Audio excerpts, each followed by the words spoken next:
kira-kira ya PTPN berani nggak nih ya untuk mengambil tindakan tegas ya, terhadap pihak-pihak ya atau orang-orang tertentu yang dimana mereka ini melanggar ya membangun bangunan ya di atas tanah PTPN ya. Ini kan sekarang lagi heboh nih teman-teman ya, lagi rame nih di puncak sana itu ya, di puncak itu lagi dibersih-bersihin ya sama Kang Deddy Mulyadi. Ya, tentu kita tahu teman-teman ya, daerah puncak itu tanah resapan air. Nah, kalau banyak dibangun bangunan di situ, ya maka outputnya apa? Banjir, teman-teman. Ya, maka atas hal ini kepekaan ya Kang Deddy Mulyadi melihat hal itu, ya, maka beliau itu memutuskan mengambil kebijakan untuk membereskan semua di situ. Ya. Karena ya faktanya teman-teman di sana didapati begitu banyak tanah atau bangunan yang didirikan itu secara ya ugal-ugalan. Bahkan tidak tanggung-tanggung teman-teman, kita tahu ya, tempat hiburan fantasi di sana, ya, rekreasi, hibis fantasi itu dibongkar sama Kang Deddy Mulyadi. Ya terlepas siapapun aktor di belakangnya, sekalipun ada katanya sebuah opini, ya sebuah narasi yang berhembus bahwa aktor di belakang itu orang terdekat daripada RK, itu tetap saja disikat sama Kang Deddy. Karena itu tadi teman-teman, Kang Deddy Mulyadi itu ya mementingkan kepentingan rakyat, warganya di atas segala-galanya, di atas golongan tertentu, di atas orang-orang tertentu atau tokoh-tokoh tertentu. Ya, dan tentu kita tahu ya beberapa tahun yang lalu, mungkin sekitar tahun 2020, sebenarnya permasalahan ini PTPN ini itu sudah mencuat pertama kali. Di mana PTPN itu menggugat ya untuk bagaimana ya pondok pesantren yang dimiliki oleh Habib Rizik Sihab itu dikosongkan atau diambil, dialihfungsikan. Nah, karena pada saat itu ya PTPN ini menggugat atau mengklaim bahwa tanah yang didirikan ya pesantren yang dimiliki oleh Habib Rizik Sihab itu merupakan tanah sah milik PTPN. Tetapi entah ya bagaimana kelanjutan dari ya masalah itu, sebab seakan-akan itu menghilang teman-teman ya, seakan-akan kalau saya duga. Dan terakhir kali ya saya mendengar kabar terbaru ini ya, ini dibahas kembali teman-teman. Ya, dan mungkin coba baiknya kita melihat dan mendengar ya berita terkait hal itu teman-teman. Sengketa tanah antara PTPN 8 dan Pondok Pesantren Alam Agrokultur Markas Syariah di Markas Syariah teman-teman. Megamendung Kabupaten Bogor, Jawa Barat terus bergulir. Pihak Rizik Sihab menegaskan tidak akan menyerahkan lahan tersebut sebelum ada putusan pengadilan. Jadi Habib Rizik bersikeras untuk tidak memberikan tanah tersebut teman-teman ya sebelum ada keputusan pengadilan yang resmi. Sebelumnya PTPN 8 melayangkan surat somasi kepada pengelola Pondok Pesantren Alam Agrokultural Markas Syariah Ponpes Alam Agrokultural ya, di Megamendung Kabupaten Bogor, Jawa Barat. Pasalnya lahan yang ditempatinya tersebut merupakan area sah milik PTPN 8. Area sah milik PTPN katanya teman-teman. Hal itu berdasarkan sertifikat HGU nomor 299. Ya, sengketa lahan Ponpes Rizik Sihab di Megamendung berdiri di tanah HGU ya, hak guna usaha PTPN 8 dan diklaim sudah dibeli dari petani teman-teman. Tanggal 4 Juli 2008. Adapun penguasaan fisik tanah yang dibangun pihak Ponpes tersebut selama ini dianggap tidak memiliki izin dan persetujuan dari pihak PTPN 8 selaku pemilik sah. PTPN 8 diketahui telah memberikan PTPN 8 diketahui telah berikan surat somasi ya tersebut pada 18 Desember 2020 lalu teman-teman. Surat somasi tersebut sudah lama ini ya permasalahan ini teman-teman. 2020 lalu. Dalam surat somasi itu pihak Ponpes diminta untuk segera menyerahkan lahan milik PTPN yang ditepatinya tersebut selambat-lambatnya 7 hari kerja. Sementara kuasa hukum Rizik Sugito Atmo Prawiro menanggapi pernyataan PTPN 8 yang bakal mengambil alih lahan termasuk yang ditempati pondok pesantren tersebut. Ia mengungkapkan pihaknya masih menunggu proses hukum terkait laporan yang dilayangkan PTPN 8 ke Bareskrim Polri. Pihaknya masih menunggu proses hukum terkait laporan yang dilayangkan PTPN 8. Ini ya kurang lebih wilayahnya ya, gambaran wilayahnya begitu luas teman-teman. Diketahui PTPN 8 melaporkan total 250 orang termasuk Rizik ke Bareskrim dengan dugaan penggunaan lahan tanpa izin. Dikutip dari Kompas.com, 250 orang teman-teman. Dalam kasus tersebut, PTPN 8 mengklaim bahwa lahan yang menjadi pihak Rizik Sihab tidak akan serahkan lahan. Lokasi pesantren merupakan tetap bersikeras teman-teman ya. Milik perusahaan.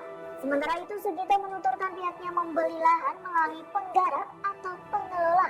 Menurutnya persoalan sengketa lahan memang harus diselesaikan lewat proses hukum. Akan tetapi ia juga berharap agar persoalan tersebut dapat diselesaikan tanpa melalui proses hukum. Oh gitu ya. Wah wah wah.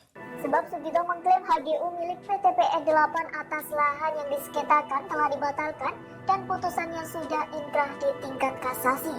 Sudah ingkrah katanya teman-teman. Di samping itu, Sugito berharap sengketa ini selesai tanpa proses hukum dikarenakan Kementerian Koordinator Bidang Politik Hukum dan Keamanan melalui salah satu deputinya telah bersedia menjadi mediator. Intinya teman-teman, bisa kita simpulkan hal ini masih sengketa. Ya. Belum menemukan yang namanya titik ya kejelasan, ya, titik final sebenarnya. Nah, makanya saya katakan tadi teman-teman, sebenarnya permasalahan ini ya, awal kali itu sudah sangat mencuat itu sejak tahun 2020. Ya, tapi entah kenapa seakan-akan kalau kami duga ya kami lihat berita itu seakan surut. Entah apa karena ada faktor politik di belakangnya atau apa, wallahu alam ya. Tetapi apapun itu teman-teman ya, apapun itu, seandainya memang jika benar-benar tanah yang didirikan atau yang dimanfaatkan oleh Habib Rizik Syihab itu tidak sah secara legalitas, ya maka ya harus segera ditindak. Tetapi jika seandainya memang sah secara legalitas, lengkap-lengkap ya, surat-suratnya lengkap dan segala macam itu ya lengkap, ya maka tentu kita tidak boleh ya, mengganggu hal itu. Sebab kita tahu Kang Deddy Mulyadi itu yang kita kenal adalah pemimpin yang ya, bagaimana bisa mensejahterakan rakyatnya. Artinya pemimpin yang sangat mengerti tentang keadaan rakyatnya. Ya, dan tentu Kang Deddy tidak akan mau menzolimi rakyatnya, teman-teman. Ya. Dan berbicara tentang soal tanah, teman-teman, ya, soal kebijakan, ya, Kang Deddy Mulyadi ini, maka kita akan berbicara tentang ketegasan dan keseriusan ya Deddy Mulyadi untuk ya permasalahan seperti ini. Ya. Dan salah satunya video ini, teman-teman, ya bisa kita lihat bagaimana tegasnya Kang Deddy Mulyadi, bagaimana komitmennya Kang Deddy Mulyadi untuk menghadirkan yang namanya kesejahteraan di lingkungan yang beliau pimpin, untuk menghadirkan yang namanya keamanan, kenyamanan ya bagi daerah yang beliau pimpin. Ya, coba nih lihat videonya teman-teman.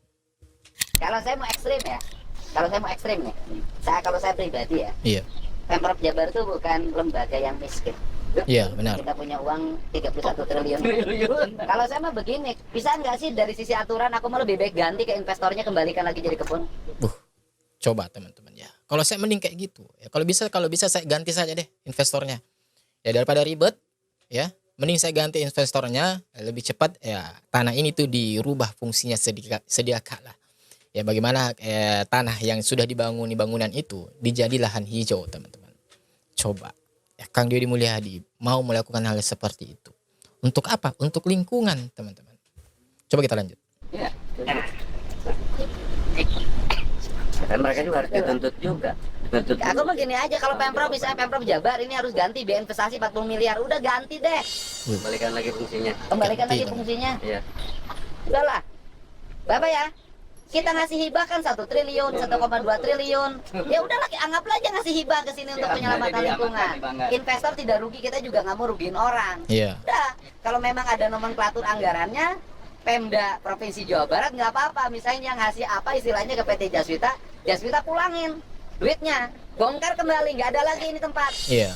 Karena gini, andai kata pun dibongkar-bongkar sebagian nih, besok nggak ada bencana, tambah lagi Pak, pengawasan lemah. Udahlah, Iya, kita betul. tahu karakter bangsa kita. Mending sekalian Betul. selamatkan dari Udah sana. aja lebih baik ini kembalikan lagi. Tetap ini di bawah penguasaan Pemprov Jabar, akan saya hutankan. Coba teman-teman. Ya, kita sudah dengar, kita sudah saksikan betapa beliau itu merupakan sosok pemimpin yang memperhatikan rakyat dan lingkungannya yang beliau pimpin. Ya, coba. Begitu sangat tegasnya beliau mengatakan hal itu. Bahkan beliau saking tidak mau ribetnya. Kalau memang hal ini semakin lama ribet, ya mending saya ganti saja investor itu. Ya. Biar kita sama-sama untung. Beliau juga sampai memikirkan pihak investor yang sudah terlanjur invest tuh. Ya, coba. Apakah kita dapati yang seperti ini dari gubernur-gubernur lain, pejabat-pejabat yang lain?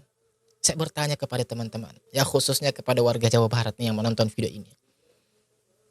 Coba kurang apa beliau? Beliau sampai mau mengganti tuh pihak investornya. Padahal mah ya seharusnya itu sudah menjadi resiko bagi dia. Kalau sudah tahu tanah itu ya sesuatu tanah yang nggak boleh kita dirikan bangunan, kemudian tetap ngotot mendirikan bangunan, ya maka konsekuensinya adalah dibongkar, teman-teman. Ya. Jadi di sini kita mau luruskan sebenarnya bahwa ya Kang Deddy Mulyadi ini bukan berarti beliau ini membongkar tanah ya secara membabi buta, secara zolim. Tidak. Beliau itu hanya menertibkan bangunan-bangunan yang memang ya, tidak memiliki ya surat-surat yang sah secara legalitas. Seperti itu kalau dia memiliki surat-surat lengkap, ya sah secara legalitas, ya, segala macamnya sudah terpenuhi, nggak mungkinlah Kang Deddy Mulyadi itu membongkarnya. Nggak mungkin teman-teman. Coba lihat villa-villa yang disegel itu, yang dibongkar, tempat-tempat ya rekreasi, ibis fantasi itu yang dibongkar. Ya itu kan memang bermasalah. Ya, bermasalah dari segi ya soal keabsahannya, legalitasnya. Ini yang kita mau luruskan. Ya. Cuman sayangnya ada begitu banyak media-media yang seakan-akan ya wallahu alam ini media-media mana, tetapi ada daripada oknum-oknum media ini yang memframing seakan-akan Kang Deddy Mulyadi itu membongkar segalanya halnya ya, tanpa memperlihatkan, tanpa memperhatikan terlebih dahulu, tanpa menimbang lebih dahulu tanah tersebut apakah memang sah secara legalitas atau enggak. Artinya main sapu rata saja. Nah ini yang kemudian kita harus sampaikan bahwa ya itu tadi, kalau memang selama kita ini yakin kita ini memiliki surat-suratnya dan ya kita memiliki bukti-bukti ya bahwa tanah yang kita miliki ya bangunan yang kita dirikan di atas tanah tersebut memang milik kita, sah secara legalitas, seharusnya kita nggak perlu khawatir, seharusnya kita nggak perlu takut.